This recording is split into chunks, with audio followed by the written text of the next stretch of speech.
Good morning, and welcome to the Deal Room Live, the daily real estate deal tank powered by Titan Impact Group, a global leader in AI-driven real estate investing and funding, where the real estate world meets speed, precision, and profit. And bring us your deal so we can put it into our AI model that analyzes and structures real estate deals in minutes, generates all the docs you need to get the deal done, and gives you a verified, unbiased breakdown of due diligence report. The investors get the advantage of getting fully vetted AI analyzed deals that cut their due diligence time down by 60%.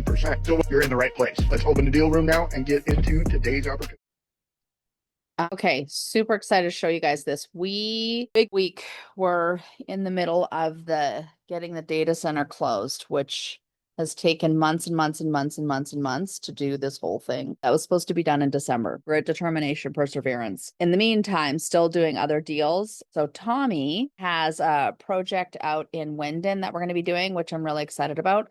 In the meantime, do any of you have any deals that you're looking to run through Deal Hunter and want to go through this morning? I found one. It's very niche, but there's an actual like airport hangar slash office in Scottsdale. If we just want to look at it just to see, that Okay, was something I saw. yes, get that ready. I for sure want to see that, and I want Tommy to see it. I'm going to run you guys through the Wyndon one while Tommy wraps up this call, but get your deals ready. Again, the whole purpose is like to run through the deals, right? Like this is where we develop the muscle of getting really good at it. Like, and I feel like you're possibly prejudging whether the deal is good or not to run through it. And I don't want that. Like, I want you to get the practice, like doing the reps, right? And the more we do the reps, the better we get at this. So, But then is it a good thing if we're able to prejudge a property, or do we just want the numbers just to tell us instead of our own instinct? I want the numbers to tell you instead of your own instinct. Your instinct you haven't done enough deals to have your instinct tell you.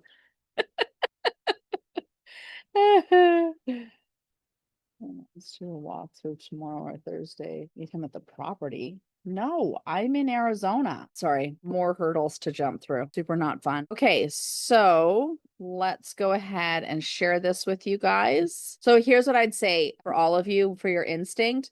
Until you've done as many deals as Tommy and I have done, I invite you to consider your instinct is not finely tuned yet. And here's how I know.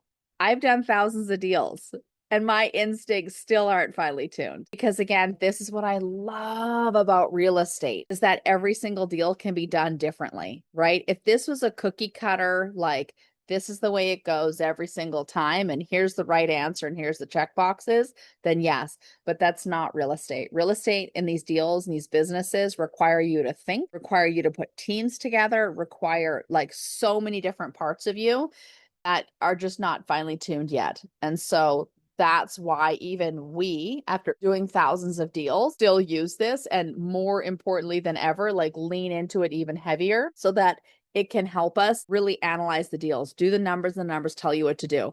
Like never once have you ever or will you ever say, do what your intuition says. No, I will always say, do the numbers and the numbers tell you what to do. That's it. Like that's the answer. Okay, so property conversion analysis. So this is a really interesting property. Again, this is the entrepreneur inside of Tommy, but he also knows the area. So it's some land out in what's called Wyndon, Arizona. But if you understand where it is, it's on this main road that goes right into the lake that's up there, a very busy lake. And so what is needed up there, because again, he knows the area, is an actual outdoor recreation supply hub. So for fishing, for boating, for all the things, there's nothing out there like this. And so it's desperately needed, again, right on the main road going in and out of the lake. So even if something happens to people while they're at the lake, they don't have very far to go to actually get the whatever they need for their trip. So it could be bait and tackle, hunting supplies, camping and outdoor goods. You can even rent side by side and UTVs, and then it's a convenience store, some add-ons, things like that. So again, this is all desperately needed out there and not out there. So again, it's the understanding, help enough people get what they want, you get what you want. Good morning. How are you? Pull up a chair. We've started. and just running through with the team. You can see them there, and there'll be more people joining us. You guys, we have guests, which we're very excited about. Here, you guys can wave. Say hello. There we go. Sorry about that. We should have brought some more chairs over. That's not good. How are you today? Good. Your holiday weekend? Yes, worked and got a bunch of stuff caught up. So I think without kids, holidays are gone. It's like, oh, I have a quiet day to get stuff done. So what we're doing is we have built out several custom GPTs. One of them is Deal Hunter, and the other one is Free Estimates. And so the team here, everybody from literally California, Florida, Washington, like everybody's across the country, and people with lots of experience too. You got some college students here who are still in college learning how to do this, like genius. So there's a property out in Wendon that we're going to be acquiring, and with that property, thing that's needed is a bait and tackle shop, hunting, camping and outdoor, and then side-by-side UTV rentals, because it's the only road going in and out of this particular lake. So it's like, it totally is.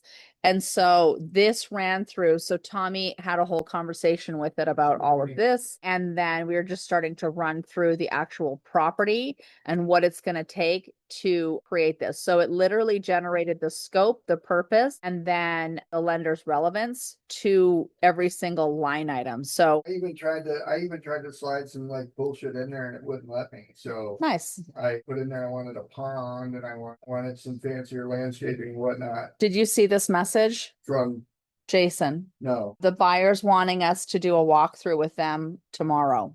I'm not in Virginia. I'm aware, so I don't know how you want to answer that. Go to Virginia and walk it. Me? Them. I'm not gonna go walk it. I don't need to walk it. This is the exact crap that I was talking about. So we need to just go ahead and throw the thing into arbitration, cancel the seller or cancel the buyer and move into raising the 10 million. Because these guys are really not interested in doing a deal. So Jason has to come around to reality. I know he wants to get a big fat $100,000 paycheck for doing Arizona, and the data center is in Virginia, period. It's not going to happen. All right, shake your heads, guys. Is it gonna happen? Okay, fast forward. Okay, so sources and uses. So the estimated costs, and so that it literally goes through. Well, ready for this? Zoom down to the bottom, because I just did that. Hit Okay. that, hit the down button right there, blast it right there, and go up a little bit. So what I did was I went back through and I said, just make assumptions. Like I'm wanting to get details quick on this because we're looking at wanting to get going on it. Falls outside the criteria, right? It's under the acre, it's under $1 million, but it's part of the bigger plan. So it does fall into that. Up a little bit more. What I'm telling you is I created the assumptions of all the rest of it. So you can see, keep going right here. Nope, keep going. A little bit more, Here. a little bit more. And then Right here. Blake is a property. Keep going, Okay. keep going. So right in here, I started getting to the real numbers. Do you want me to go up to number 1? Because we're at 7. Go to number 1. Okay. Right here. So total project assumptions. Now you can see we've got our hard construction costs. Blake's got a deal. Blake, is it queued up, brother? It is queued up. All right, give me a minute. So here's a rough overview. We'll go quick then. If Catherine stays on the slider. So going through the total assumptions, I figured it's gonna be about 4,000. Keep going down. They give me a revised capital stack, showing I gotta get some owner buy-in, some SBA money. Then here's the assumed startup business costs. You can see for the inventory and all that, it broke it down and gave you a really good rough estimate of about $125,000 for everything inside the store to operate the store. Keep going down. We tag that into the full capital stack. Now we're at 446,000. This is why I said if we did a opportunity zone fund for 500,000, this falls into that, covers everything, and it legally ties into being able to do even operating costs to an extent. So rolling through the rest of this right here, we're able to see that the assumptions come out to this. If we have a loan with these guys on the construction side, at these terms right here, we need to have a break even from the store. We need to get from the store $3,200 a month in rent. Like the store can make whatever it wants, but the store has to rent from us because we're keeping the dirt at least 3,200. What's that called? ESC what? R? Like you guys know sign language from You guys, Tommy's asking you questions. Sorry, I didn't know who you guys were talking to. Talking to you. Okay, repeat the question. What's DSCR? The DSCR is Debt to service coverage ratio, right? Nice. Good girl. that want to make at least $4,000 to $5,000 a month to cover that $3,200 a month, right? So keep going down. So on an owner income model, basically saying that the base rent's 4,000. There's a business platform fee of 1,000. That gives us a $60,000 annual income. If we have $14,500 in expenses such as taxes, insurance, repairs, etc., then what we're looking at is an NOI of about $45,000, and all we do is own the dirt. Like somebody else is running the business. We built it, provided it, sold it, let somebody else do it, right? And so where that ends up with us is that over time, we're praying that their revenue is going to increase, which will then kick back into our increase on the property as well. So setting up a lease to own on this, it shows right here that they can either buy their way into the business, also paying monthly payments. So now I doubled my income, so paying rent on the store and rent on the business, right? And so rent on rent means that I'm probably making closer to $8,500 a month. Let's see if it came up with that. Boom. Now here's the ramp up structure for that, showing that they're giving me rev share of 5%. And go right underneath there and begin to see how as it builds out, they're gonna buy out the company, but they're never gonna buy the dirt. We're McDonald's, baby. So what we end up with, looking at it from the strongest lender model underwriting version, go underneath that, and you're gonna see right there that we have a built-in DSCR 1.48x. We're making like 38% on our money at that point, right? So going underneath that, looking at the key assumptions, we would have a very good opportunity to build out this capital stack, providing, here we go, here's where our investors would be able to make their money, showing that we have, keep going down, which a DSCR, that DSCR of 0.48 means that we're basically able to keep 24% for us and give our investors 24. So did you all see how I figured that out? Thumbs up if we did. Or was this a little too fast? Like, did you catch it? Was fast, but I'm also a very low level. So I have to go back and like that's why I didn't hear your question because I'm looking at the numbers so intensely. Well, and again, it's like, oh, you guys probably aren't hearing me very well. How about this? There we go. Is that better? Yes. All right, so point is that when we looked at all the numbers on this, it's pointing toward it being the correct deal, like that we're over 40%. So I always said it's gotta be 1 acre, 1 million or over 40%. And so this one's at 0.48, that's 48%. So there's a good chance for us to make real good money from that. You coming to join us? Awesome. Oh, yay! Let me get you another. Look at you. I love it. Of course. Which airport is the closest to Buchanan, Virginia? Also like to introduce you guys. So I forget. Caitlin. Doug and Kelly, they were at an event we had last week or 2 weeks ago. A couple of weeks ago, the one you guys hosted. Okay, was it the dinner? No, it was a Connection Coal Lab and we talked. Okay. The one where we all sat around and talked and, Oh, okay. and then that wonderful lady from the Philadelphia Exchange was here. Oh, yes. Okay, and then Find the closest manages airport the from coastal events that to we had Buchanan, too. Virginia. So, It's leaving today from Phoenix all right. to that airport. property located again? So this property is in what's called Wendon, Arizona. It's on the pathway it's on the road to Lake Alamo. And so it's a well-known recreational fishing lake that's not as populated as like Lake Pleasant or Lake Roosevelt. So it's got a state park to it and stuff like that. So a lot of stuff there. But the thing that is missing the most is any resources for outdoors people. Right. There's an RV park north of there from like 10 miles, but you got to go down a dirt road and off into the backwoods somewhere to get to it, then come back out with a trailer and a boat and all that. Like it can be tricky unless you're staying there. And that's the point, right? But if you're just wanting to go and enjoy the day, unless you're staying at the RV park, you have nowhere to stop and get bait prior to. And so they do sell minnows if they have them in stock up at like I said, the state park, but not a lot happening there. We also have we're getting a RV park just down the road from this, about 6 miles to the east of it. So for my purposes, I need something for my people to go to because I don't want to bait shop on my RV park. Right. I have a luxury RV resort. I do not want worms and minnows coming over. Like, go to the store and get that. Go use it. Come back. I don't want that shit though. Because I grew up in RV parks and RV resorts that had bait cleaning and fish cleaning. It stinks. They're horrible. Not good for sale. It's not good for sale. So that's all right. So Blake, what do you got? Oh, Mr. Moore, you're here. It's so good. So it was just an interesting deal that I want to run over. It is an airport hangar / office in Scottsdale, Arizona. So Why are you trying to do this to me today, bro? I can do something else. I can do No, something this else. is awesome, Blake. Come on. Last cocaine trip Come on, to Blake. Iran. I don't get Tommy all riled up. No, I love All right. this. So it's in Scottsdale, Arizona. It's currently being renovated. So it has some conceptual photos of it, but it's on the lower end of the airport since you know Scottsdale's a smaller airport. On the Yep. south side of the So airport. that's We're on the just, other side. yeah. That's the I know you guys are over here somewhere. Oh, I know good you're on the Lord. east side of it. So I'll So go over let's- the numbers. I won't go into too much detail of it, but it's Hey, 0.32 acres. back up. I got some newcomers here, so we wanna get some. You're gonna help educate them, Blake. Roll it back. roll So it back. Blake is one of our college students. Him and Katya have done an extraordinary job finding deals and learning how to analyze these. So here we go, Blake. And so Blake has this deal. He went and grabbed, show him back where you got it. So I was on Crexy and I was just looking at different properties. This was under a specialty. And essentially the way I did is I just viewed the flyer or its operating momentum.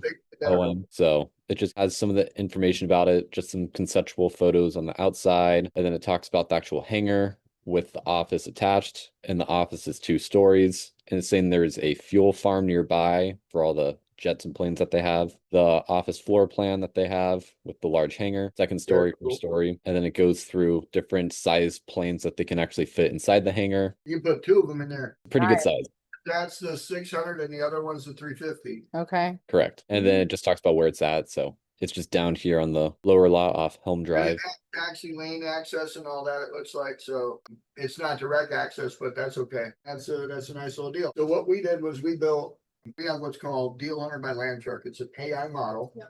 And so what we do is Blake took that PDF, plugged it in there, and he's the prompt wizard. So he comes up with really intricate prompts, and he said, "Run this deal." That's all he said. And so it was built that way, though, right? Because we just want to get it understood. So go ahead, Blake, run it. So I just told it to run its deal, and essentially it's just gonna, it thought for less than a minute, so it comes back pretty quick. And then just gives a quick verdict on it. Pretty much this is a very unique deal. It's just gonna be more of a higher yield, or it's talking about a triple N hangar slash office lease. So it just runs over the numbers of it, talks about the square footage for the hangar, then also the offices, different door heights, zoning of it, when it was supposed to be completed, which was last year. I'm trying to see if it still seems to be under completion. And then it's just talking about what we could underwrite it for, the vacancy, the NOI, and then we keep going through the different cap rates that we can have for its suggested value because they were selling it. I'll have to look back for the price. I think I have to ask them. We're gonna ask it, but I think it might have assumed it too. It's assumed between I think 5.5 to 6.5. Right. So talks about just our requirements for a debt or how we're going to pay it off. If we were going to go pay through debt and then our LTV. So it's essentially giving the comps for it, listing about other similar ones. 1.21 acres at 6.3.22, a recent one at 3.69 for 17.5 million. Talks go about the strengths. It's rare, it's functional, and there's the fuel farm with an office, but then the red flags, it's missing a lot of its actual deeper numbers that we can actually use for it. So that's something I have to call and ask them. It is specialty, and then it does have a luxury office added to it, and it's also not fully completed that we can confirm just yet. So, and then just goes over the offer strategy that we can talk to the seller, and then it's going to go over the different funding paths that it comes up with, and then just gives me suggestions. All right, perfect. I like it. Gossip. And then a due diligence checklist so that we can start going through it. Here's the cool part. Blake can actually copy that list and say, go do this. Right. And here, and then boom, it starts going and doing. So Do you want to do that? go ahead. But we're not keeping you on to do that. So when you hit that button, bye. But we'll come back. We'll go talk to him more. Are you ready, honey? I'm trying to talk to the fire chief right now, so I'll be back in a minute.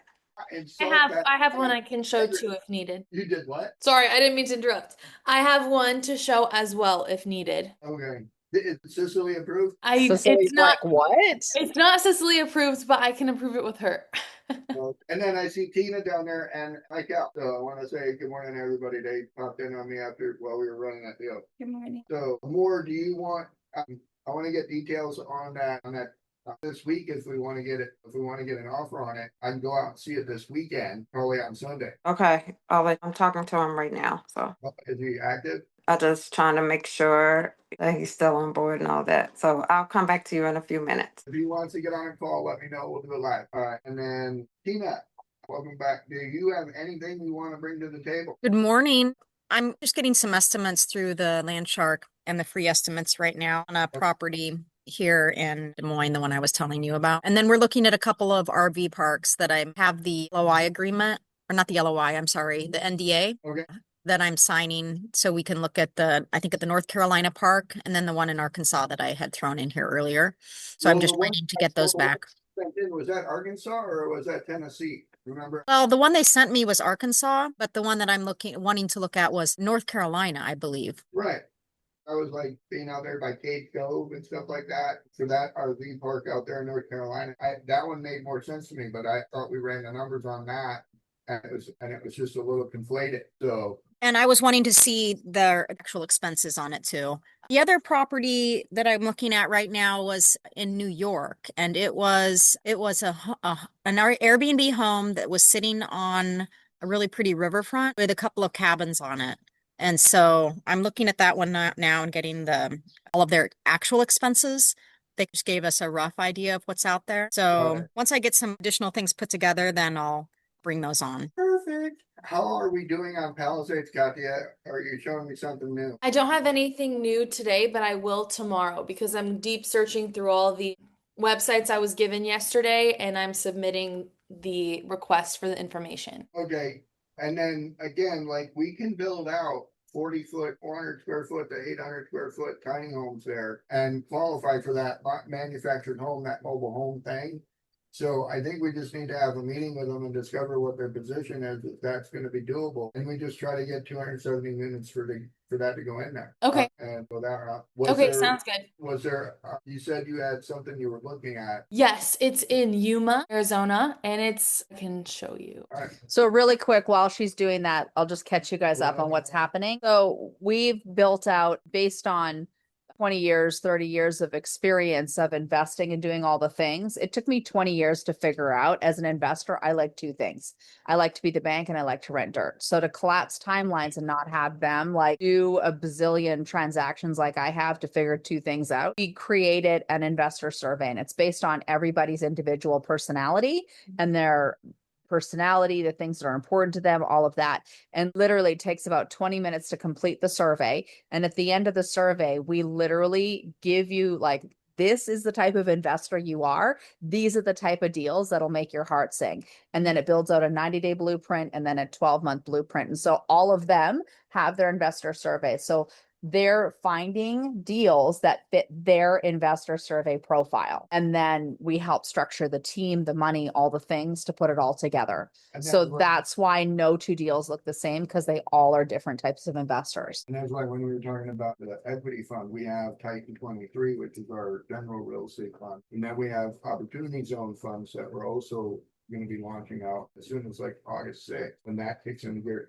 Did you tell me you had some experience with opportunity zones? I'm currently one of my clients is in the Birch Cash Advance, the investor to basically to get the purchase of future receivables at a factor rate that returns back to the investor. But that's most of my experience right now, and then a couple of different real estate private equity funds. Got it. So like, that's basically what we're doing, is they're reaching out, doing the homework, doing all the due diligence and digging. We gotta go through at least 100 properties.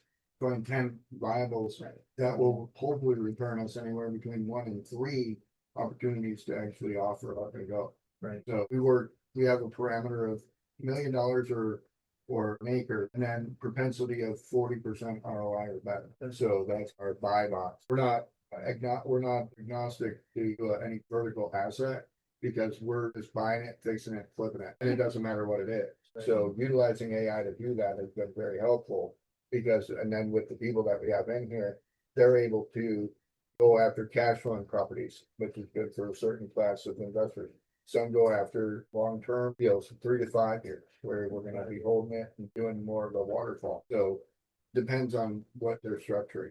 All right, Copy, what you got? Okay, I have this property in Yuma, Arizona, and if you guys see this box right here, it's everything within here. Good. Okay. And so it's 84 total units, and I think it was 13 something acres. Yes. And then here's when I ran the deal. So it's identifying it as a conditional go, right? What the listing says is they want $7.5 million for 2 properties. I've seen 1 box, so am I? Well, I don't know if they consider this and this different. Side box, see if it identifies what is 2 Say that again. parcel, so just, let's look at. You're the looking for more pictures. pictures? It shows us what they got going on. It's a hotel, it's a hotel that's gonna get straight to the ground. And then there's these that have kitchens and everything. These look like modular Yeah, right. homes. So, know who your contact on this is, right? Who? You played a movie director with him the other day. Oh, Roman. Uh-huh.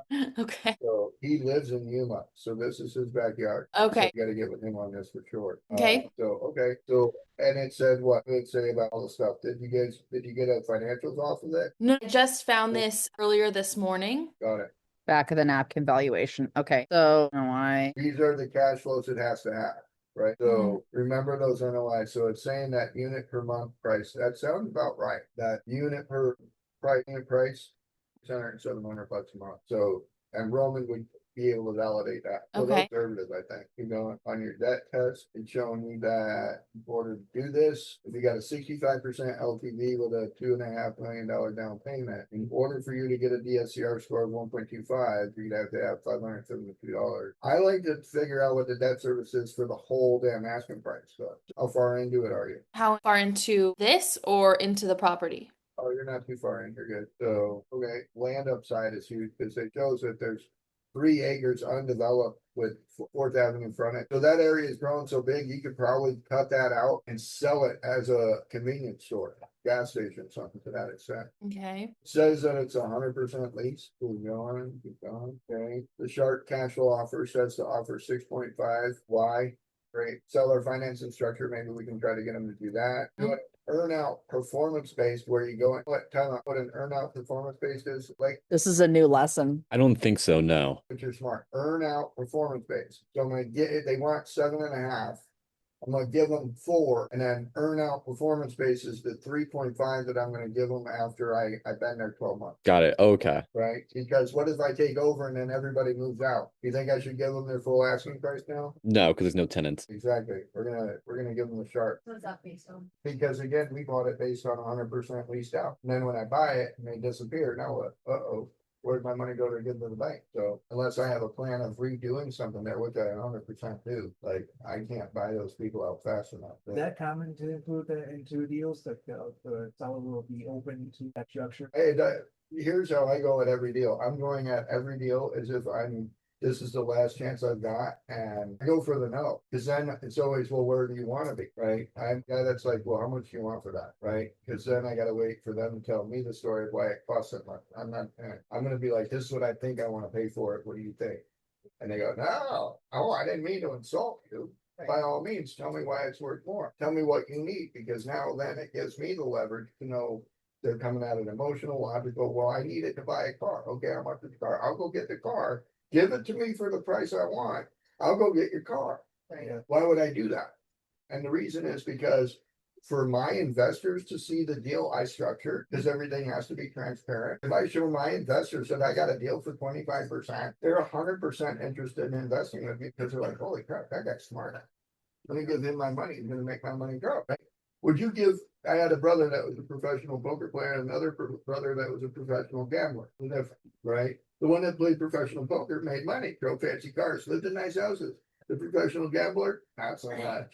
And they didn't play together, right? That's because the one, he can make magic tricks. The other one, he made money disappear. That's the only trick he knew, right? So when dealing with investors, being a savvy fund manager is shown in how you structure the deals.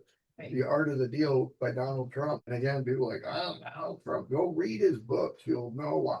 Right? I'm lifelong Democrat, voted for Republican 3 times. Which one I voted for 3 times? Donald Trump. That's it. Like I still have all my thoughts and morals of what I think the world should be. But when it came to running a company and a business, he figured it out. He knew how to do it. He knew how to structure deals. And so that's evident every day when you open the news and see what the guy's doing in the news. And you're like, holy shit, what's the guy gonna do today? It's like watching the soap opera. Because you're like, who's he gonna borrow? What country is he buying? Why are we buying that one? So But there's a structure to all of it. correct. It got an underlying issue, much like when you walked in and I was doing the little single wide trailer with I'm doing that literally so I don't have fifth scales in my Right. in my luxury RV. I got a luxury RV. Keep it over there, right? So it's a bigger play or a smaller play on a bigger picture. So, all right, cool. Okay. Does that hurt y'all's ears when I bang into that thing like that? Sorry if it is. Anyway, so one of the other things it does is it shows us how to find ways to structure it in funding paths from commercial banking, seller financing, private money, bridge refis. You can come up with a debt equity structure, maybe do some debt, some mezzanine, and cap stack it that way. So here's your list of stuff you need to ask them for if that's what you want to play in. And again, I would say before you do anything, send this chat over to Roman. Do you have Roman's number? I can put you guys in Yes. chat together. Get Yes. together on this and say, Roman, what do you think? Is it worth it? He may know the owner. Like, Okay. you could probably go eat tacos and drink some vesa with the guy tonight, and you guys will have Structure the deal. Friday. So, Okay. So right. So, all right. What do you got all the way at the bottom? it's operations. This Yeah. is everything that I need to ask for. Physical, legal, and then go, no go thresholds. Right, so we gotta figure out their revenue and their cash flow, stuff like that.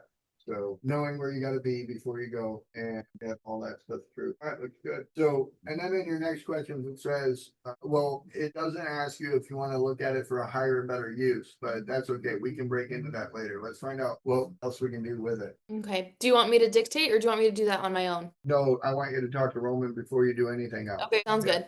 I'll That send it works. to him now. Perfect. Blake, you done? Yes, it was done. Want to run it back over. But you're not wearing the hot seat backdrop when we go. Oh, hold on. I don't have it pulled up. I'll have to do it next time. All right, do it next time. All right. So it went through it. I essentially just sent everything and I just said, go complete this list and find more information. So it just talked about that this is a real aviation asset, doesn't have clear enough data to clarify it as a complete go. So a lot of things are dependent on the broker title and then also on the lender. So it was just saying it was asking certain things. A lot of the stuff is open or has partial information. So a lot of it I just have to do a deeper dive on, as such as the asking price, the construction status, that's still open, permits, it has a partial of them, the dues, the association and different fees that they have, the agreement with the fuel farm. A lot of these things are open. So I have to go back through and find that. It has what you can actually fit for aircraft size, the rent comps, and then different environmental phase and then triggers. So different findings they'll get are that the entitlements are real. So everything's approved for it. The data that it has and that's showing, the zoning that it is, its actual lot area, the height limit, even though it talks about how the parcels may have changed with time. So, and then sales signal nearby or actually within the project. And then just talks about what I need for it to become a closer go, but it's not a go just yet because we still need the price, the CO, the association dues, fuel rights, title, taxes, insurance, environmental exposure, and then just gives me a recommendation of what I should actually send to the broker. Let's do a letter of interest to them, not a letter of intent. Ready? I would like to create a letter of interest to be able to send over to the listed broker. Put that together and include all of the things that are in the list that you provided above. We want to know the status of the build, remodel, and what's going on with the construction and why it's been on the market for 600 days. Because again, if it's been on the market that long because they've been under construction that long, that's too long to be under construction. Something broke. For sure. So they might have construction loans that need assumption. They might have all kinds of fun stuff going on with that. So let that cook. Catherine, go ahead and pull ours up. Amor, did you get a hold of Chief Fire Extraordinaire by any chance? Go ahead and go over to the new conversation. Or let's do the Titan 23 fund. That's fine. You want this one? So this is, I wanted to show this to Costa was Catherine's got this general real estate fund that has a over umbrellaing PPM that has section 3A disclosure docs in it. And so what I'm gonna do is I'm gonna ask you to educate us on what that looks like and give us a case study. So ready, I'm gonna dictate. I need to do some educating with investors and future fund managers about the way A-Vestor set up Titan 23. We want to look at Titan 23's PPM and how the A3 disclosures work to set up multiple different asset verticals.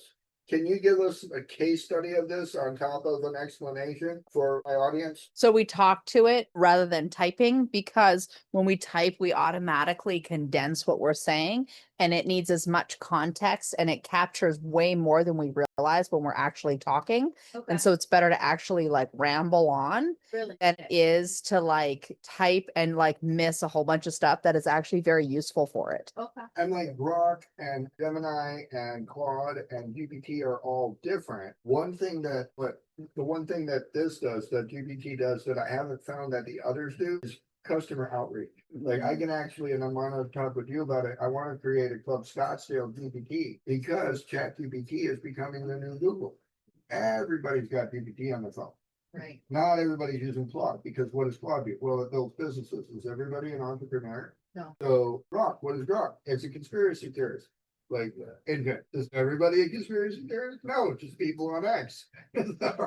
They all use Grok. So again, it's like, it's more like a soda can type of thing. Like what you like, it's not the can itself that we're talking about. The can is AI. It's what's in the can. People like Coke, people like Pepsi, people like Dr. Pepper.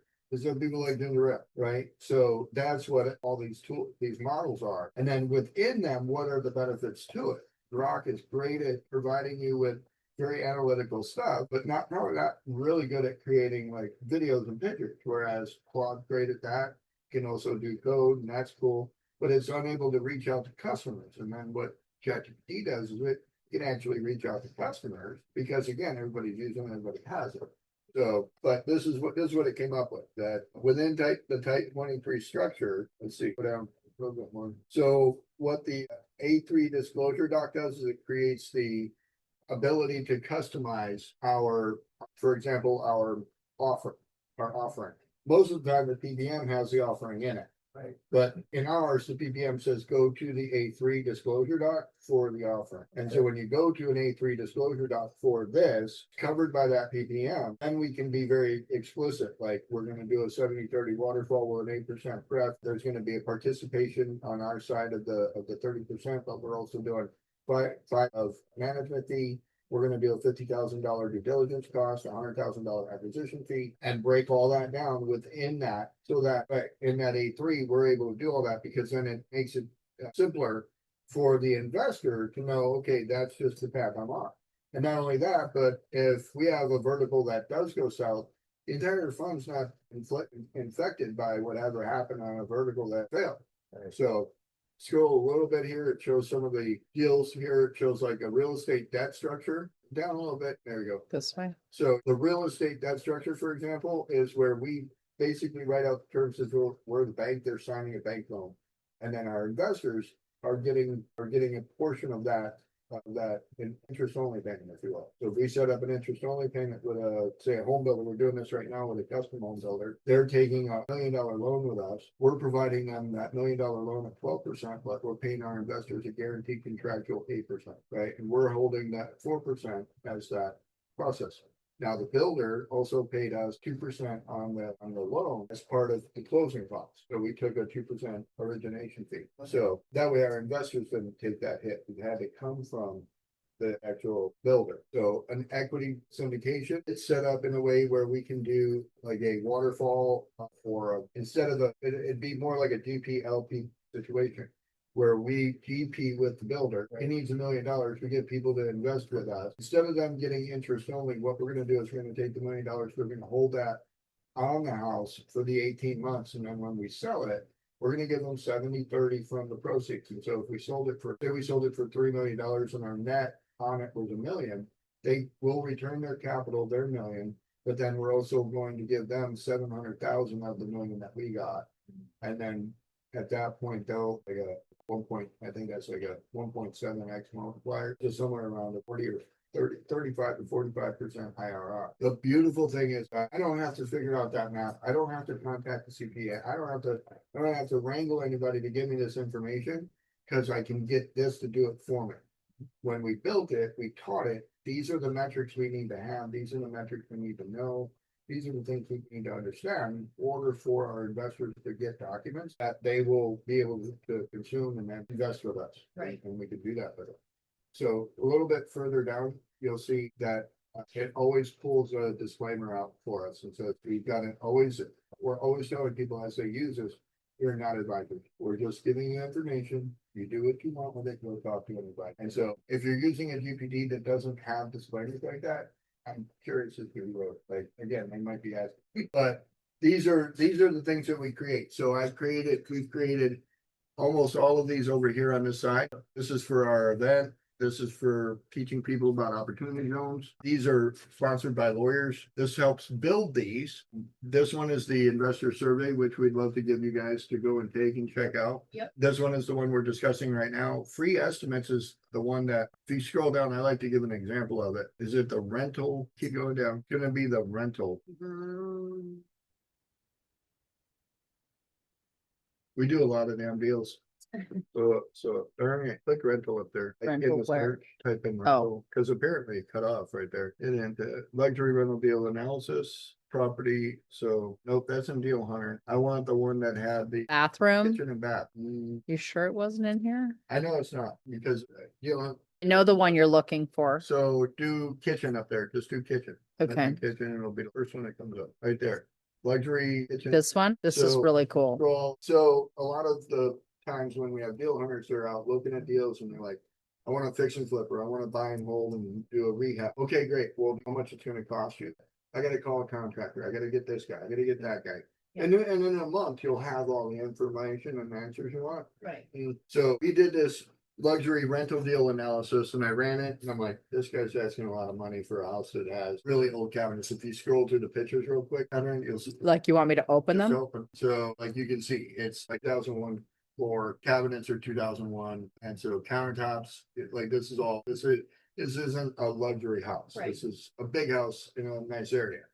So I'm like, all right, cool. So I said, I would like to do a remodel of the kitchen and bath, just to give an understanding. Here's the zip code. And I said, so go ahead and put this together real quick and then boom. So it goes through and it identifies everything from the kitchen and the master bath, that like what it looked like. And then it starts giving me numbers and prices on everything. Each time going along, describing exactly what it's going to need to put in and where and why. Getting down to the bottom of the list, it'll show us like total price, the project around $244,000, going down a little bit more. Now we're going to see, like, go up, show them the good part first. Like it gives hiring tips and final notes, things you might want to consider. I said, go ahead and create the virtual picture of that so that I understand what you're claiming you're going to do now. And And then there's the design it created. That's beautiful. And all of this was in a total span of about 5 minutes. Like, think about how long it takes to find a contractor, get them out there to give it a bid. Like, I'm right. Like, we can do it. But the cool part about this is it only took us about 5 minutes. If you go back to it, the other part is that as a contractor, the helpful part for me is the fact that when I used it, now I'm like, now I need it to come out with my Arizona ROC contractors approved contract and put it all together for me. And the estimated takes about 42 days to complete this whole thing. And so it built everything. I can go in and put my info in. I can tell it about my info, but this is a legal contract that. And covers everything. So now like that's done too. I don't even need a secretary. All together it timestamps how long it takes for it to do certain things, but I think all together the timestamps total like 5 minutes. It's ridiculous. So that's what we do is we build these things out for folks to help them improve their jobs because we use these to improve our jobs. That's what we teach people to do. What do we got? 10 o'clock. 10:02. All right, more. Did Fire Marshal Bill show up or what? No, he just said, do we want to do a Zoom or a call or meet in person? I said, let's do a Zoom first and maybe be able to come see it this weekend or whatever. Hasn't gotten back to me now. All right, that'll work. Thank you so much. Okay. We'll have to keep up a copy of this tomorrow. Blake's got a little bit of work to do on the airport park thing. And Cicely, if there's any, and Tina, if there's anything you guys want to jump into, find it, bring it. We'd love to hear from you guys. We appreciate your support. You guys are always amazing as usual. So Thank you. other than that, anybody else got anything? No, everybody had to go.